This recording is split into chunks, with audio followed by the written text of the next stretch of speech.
लेना है और गाली देने लगा। थ्रेट हुआ कल तुम्हारा हत्या हो जाएगा। श्रीमान आज दिनांक कितना को लगभग सुबह 7 बजे पिता राम बाबू, उनके भाई पिंकू, चचेरे भाई सुबोध, लाल बाबू सभी आए। और now milord the injury report which I have seen, though I am not able to read it, which is also in the case diary. स्वागत है आप सभी का मेरे YouTube चैनल पे। आज हम लोग पटना हाई कोर्ट की एक वीडियो देखने जा रहे हैं और उसी पे रिएक्ट करने जा रहे हैं। तो चलिए देखते हैं कि इस वीडियो से हम लोगों को क्या क्या देखने को मिलता है और इस वीडियो में हम लोगों को क्या क्या सीखने को मिलता है। पर उससे पहले अगर आप लोगों ने मेरे चैनल को सब्सक्राइब नहीं किया है तो प्लीज़ मेरे चैनल को सब्सक्राइब कर दें, क्योंकि मैं ऐसे ही वीडियोज़ रेगुलरली बनाते रहता हूँ। तो चलिए वीडियो स्टार्ट करते हैं। Just let us see the FIR first. I am FIR showing the FIR page 15 ऊपर में डिस्प्यूट की बात कहते हैं कि हम लोगों को बड़ा। तो यहाँ पे ऑनरेबल जज ने ये कहा है कि उनको पहले FIR सुनना है। तो यहाँ पे जो एडवोकेट हैं वो उन्हें FIR पढ़ के सुना रहे हैं। हथियार लेना है और गाली देने लगा। थ्रेट हुआ कल तुम्हारा हत्या हो जाएगा। श्रीमान आज दिनांक कितना को लगभग सुबह 7 बजे पिता राम बाबू, उनके भाई पिंकू, चचेरे भाई सुबोध, लाल बाबू सभी आए और सभी हथियार से लैस थे। घर पर आते ही मेरे पिताजी को बुलाकर तीनों लोग गोली चलाने लगे और पवन कुमार लाला द पिटिशनर मिलोट ने मेरे पिताजी को पेट में गोली मार दिया एवं सुबोध दाहिने हाथ में गोली मार दिया, जिसके बाद हम लोग आनंद फानंद पिताजी के जान बचाने हेतु राजेश्वरी अस्पताल so now before the court below though the case diary was repeatedly called for but. तो ये जो अभी एडवोकेट ने पढ़ के आपको सुनाया था ये FIR थी। was never received. That what the learned session judge is saying.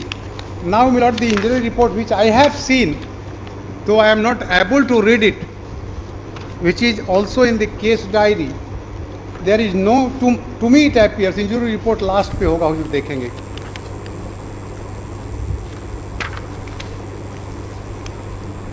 Name Anil Singh so and so. ये फ्रैक्चर है हुजूर ह्यूमरस में, स्टोमक में हमारी समझ से कोई गोली नहीं है। तो यहाँ पे एडवोकेट साहब ये कह रहे हैं कि उनके हिसाब से कोई भी गोली नहीं मारी गई है, क्योंकि जितने भी इंजरीज है उसमें से गोली मार के की हुई इंजरी एक भी नहीं है। और एक 3 पैराग्राफ में इंडिपेंडेंट विटनेसेस ने कहा कि इसी पर गोली चली जो उसके हाथ में लग गई। The firing was made upon this petitioner which unfortunately hit Anil. 3 paragraph, my learned friend, for the estate, para 67, 8 and 9.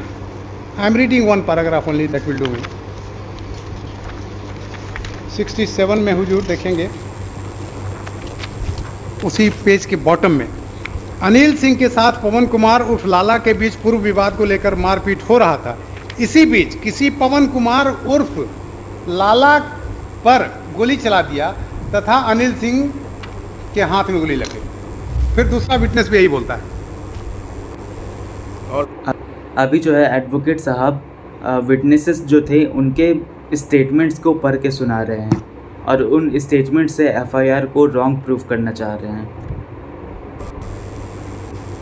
We are not inclined.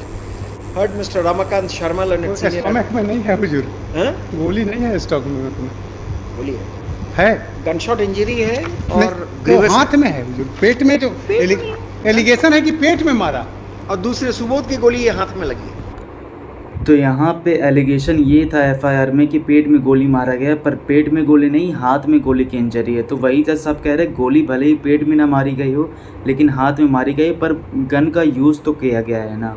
और इसी चीज़ को लेकर के ऑनरेबल जज इस बेल को कैंसिल करना चाह रहे हैं। जी, सुबोध ने जो गोली चलाया वो हाथ में लगी है, but both of you have fired. We don't grant anticipatory bail in such cases. Gunshot injury, whether you are the author of that injury or not, you are part of that mob and you have an antecedent. We are not inclined. Don't ask your junior. You have argued your case. The court is not. हम पूछ रहे हैं कि withdraw withdraw कर लीजिए, नहीं तो मैं तो वही लिखाऊंगा। कुछ पॉजिटिवली हमारा आर्गुमेंट पर 2 लाइन लिखा दिया जाएगा जरूर जरूर विदाउट प्रेजुडिस। आपकी आर्गुमेंट 2 लाइन नहीं, आपकी पूरी argument लिखाऊंगा। Heard Mr. Ramakant. I never shy away from dictating everything what is argued. In fact, unless I meet your grounds, I mean, the orders would suffer from the vice of non-application of mine. That I don't do. As far as possible, I record the reasons. ये सब हम लोग को बताने की जरूरत नहीं है, जो हम लोग जानते हैं। नहीं मैंने, इसलिए आप उसकी चिंता नहीं करें। मैं ग्राउंड लिखाऊंगा आपका, वो भी ऐसा लिखाऊंगा कि आपको नुकसान नहीं दे। वो भी करूँगा। ऐसा नहीं कि आपने ग्राउंड लिखाने कहा तो मैं ऐसा ग्राउंड लिखा दूँ कि आपको चेस करे, वो नहीं करूँगा। Offline heard mister Raman. तो यहाँ पे ऑनरेबल जज एंटीसिपेटरी बेल कैंसिल कर रहे थे। एंटीसिपेटरी बेल वो होता है, इसे हम लोग सिंपल वर्ड्स में बेल इन एडवांस भी कह सकते हैं। मतलब कि जैसे मान लीजिए कि अगर आपके ऊपर कोई केस चल रहा है या फिर आपके खिलाफ कोई वारंट इशू हो गया है और आपको पता है कि आपको कुछ दिन में जो अरेस्ट किया जा सकता है, तो आप जेल जाने से पहले ही अपनी बेल करवा सकते हैं और उसे ही हम लोग एंटीसिपेटरी बेल कह सकते हैं। इसका प्रोविज़न सेक्शन 438 ऑफ CRPC के अंडर दिया हुआ है। Sharma, learned senior advocate for the petitioner, Narendra Kumar Singh and Mr. Narendra Kumar Singh for the state. The petitioner seeks bail in anticipation of his arrest in connection with Fatwa PS case number so-and-so, dated so-and-so, instituted for the offences under section so-and-so. Stop. The accusation against the petitioner is of firing at the father of the informant, which hit him in his stomach. Stop. One Subodh is stated to have fired again, which hit the father of the informant in his hand. Learned counsel for the petitioner has submitted that the accusation is absolutely false.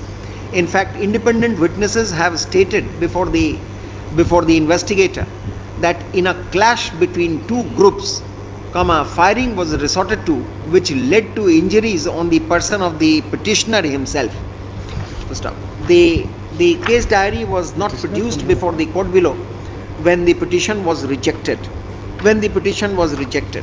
However, from the case diary and from the injury report available in the case diary, which has been received in this court, it appears that the victim, namely the father of the informant, has received gunshot injury.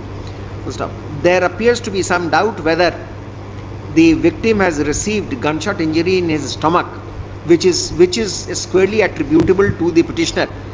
But considering the fact that the petitioner also opened fire along with Subodh and the victim has received gunshot injuries, I am not inclined to grant anticipatory bail to the petitioner. While saying so, the court has also taken note of the fact that the petitioner earlier was made accused in two cases, about which reference has been made in paragraph 3 of the case diary. The prayer for anticipatory bail is thus rejected. However, if the petitioner surrenders before the court below and seeks bail, वो जो observation देते हैं, all right.